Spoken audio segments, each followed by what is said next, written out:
Well, g'day, it's Great Sun Ancient Miniature Man here, back in the hoose, and got a presentation for you about the ancient Ligurians. So I'm going to show you a small army that I put together using this very versatile kit from Wargames Atlantic, the Dark Age Irish set. I did look around for dedicated Ligurian figures, and there's a lot sort of available that claim to be such, but they're really not very distinctive and basically kind of generic Gauls that are just labelled as Ligurians. So I thought, why not just make my own and make them fairly distinctive. So I'll go into the history a bit more in a minute. But first I'll show you that kit that's made this little project of mine all possible. So these are the Wargames Atlantic Dark Age Irish. 40 figures, but bear in mind that's 30 infantry and 10 dogs. Look at the box. Nicely painted figures on there, some good art to give you some inspiration. So I've got a sprue.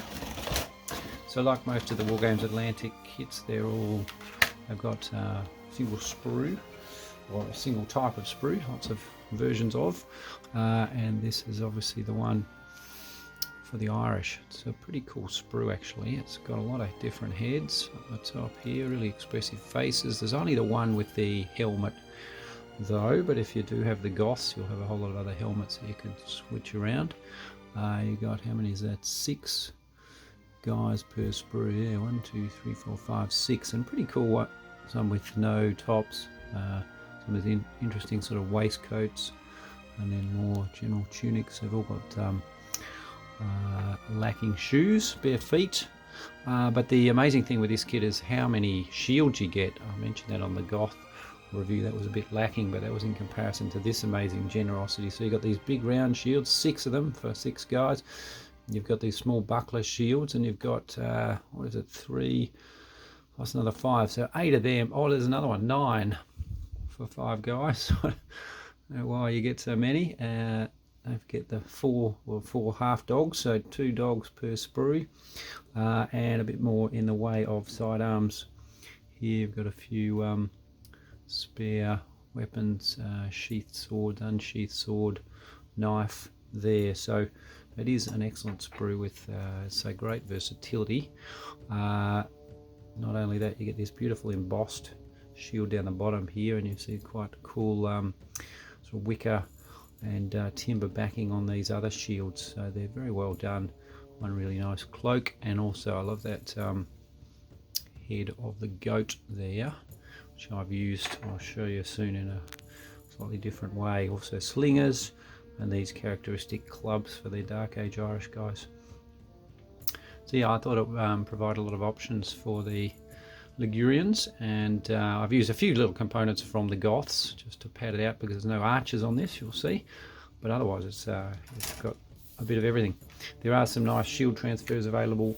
You get them from Relic Miniatures in Canada, and they make them specifically for this kit, Dark Age Irish kit. I think from memory there might be some other colours as well. Anyway, I've just got that one set there. Okay, I think time to bring out the figures and show you what I've done with the Ligurians. Alright, here's the first lot. Archers. I've used the Goth arms to go with the bodies of the Dark Age Irish. This is Liguria, so quite mountainous, and you've got to imagine it's autumn. There's been a light dusting of snow. That's the sort of look I was going for. Done a tiny bit of modifying, such as that red pouch on the archer on the left. Just done a couple of archers. Next up we'll have the spearmen. So done 3 little units of 3 spearmen here.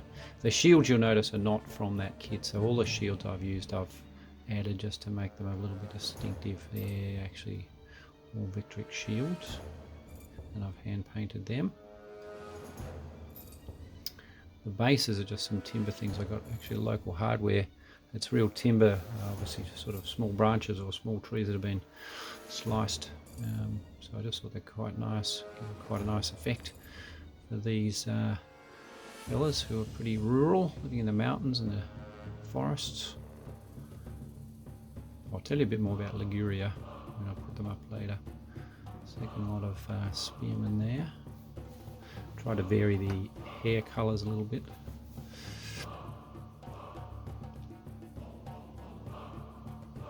Some of the guys have a kind of ball and socket joint for their shoulder, right shoulder, which gives you a lot of options for how you position that arm. And I've obviously used fairly similar colours to give them a sort of sense of continuity and being part of the same army. And now we've got the skirmishers, so these are a bit more varied. Axes, swords, go with horn at the back there.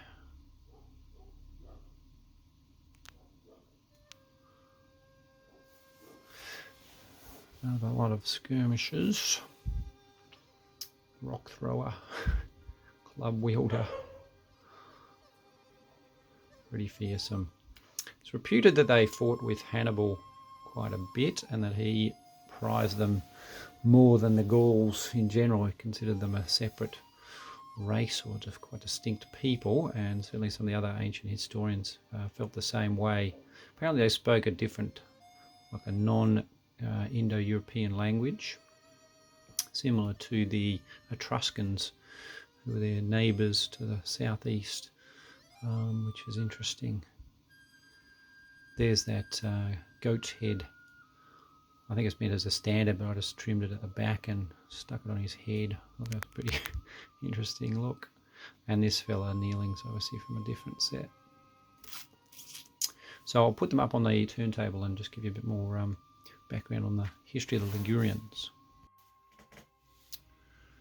So the Ligurians in the classical era were inhabiting areas of sort of northwestern Italy and into southeastern France. But it's thought that even well before that, like 2000 BC, that they occupied a much larger area, including most of modern Tuscany, which obviously the Etruscans then displaced them from, and also right down into the northeast corner of the Iberian Peninsula, so right around that section of the Mediterranean coast. They were generally said to be not actually Celtic or Gauls, so slightly different people, although later in their history they certainly were heavily influenced and often referred to as Celt Ligurians later on. Celto Ligurians, yeah. They were, as I said, prized by Hannibal, and in fact even earlier they were utilised by Hamilcar far back as 480 BC, whilst fighting the Sicilians in the Second Punic War. They obviously sided with Hannibal and were a big threat to Rome. Rome didn't forget that, and eventually when they conquered the whole area around 180 BC, they forcibly deported around about 40,000 Ligurians, settled them in Samnium near Beneventum. And that's probably the end of the Ligurian culture, really, by displacing that many people and Romanizing them. So their language was lost to history. So these are the spearmen, and obviously that command figure, he's one of the ones out of the Temple of the West set, which I did earlier. Prepared him to be in charge of these spearmen. So let's get rid of them and we'll bring up the skirmishers. So here's the sort of warband, the more rabbly and less uniform Ligurians, although kept a fairly consistent colour scheme again. That single guy, he's an Aventine figure, done him as a commander.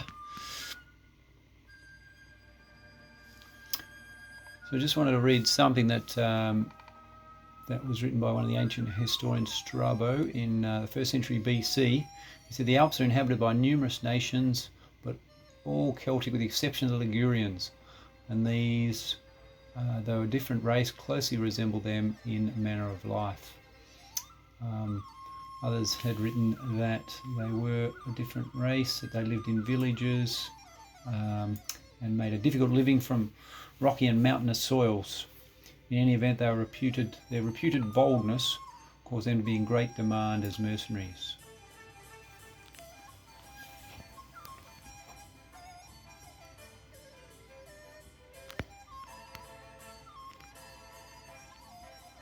You enjoy painting these little dudes. They are good fun. Just got, let me get him off, and I'll put up them off, and I'll put up the archers. They're the ones that utilised a mixture of Goths and Irish. And whilst the dogs are not really part of this Ligurian army, they feature heavily in the Celtic, in the Irish kit. So I'll just chuck up a couple of them to get a look at them. There's only the 2 different styles of dog, about 10 in total. So there you have it, that's my Ligurian army. Fascinating kind of ancient culture. And the fact that there's fairly scant historical references to them, I guess, gives you a lot of opportunity to create them in imaginative ways. The shields I should have mentioned are also from Aventine. They're sort of Italian hill tribe shields, and I just figured, being close to Italy, they probably got some cultural influence from them as much as they did from the surrounding Gauls. So these guys have been done with those shields, and the other ones with a more Celtic or almost Germanic style of shield. But that's all pure speculation. So that is the Dark Age Irish kit. I reckon it's excellent and it gives you great options, versatility. Nothing, I'm not really into Dark Age stuff that much, so they seem to be a perfect option here to make some fairly distinct Ligurians. All right, good. I do hope, as ever, that that's useful and interesting, and I will come back pretty soon with some late Roman stuff. We've got the Victrix and the Wargames Atlantic, both on a race to get here. So whoever gets here first gets the review first, and there will be a giveaway of one of those sprues out of one of those boxes. All right, catch you around.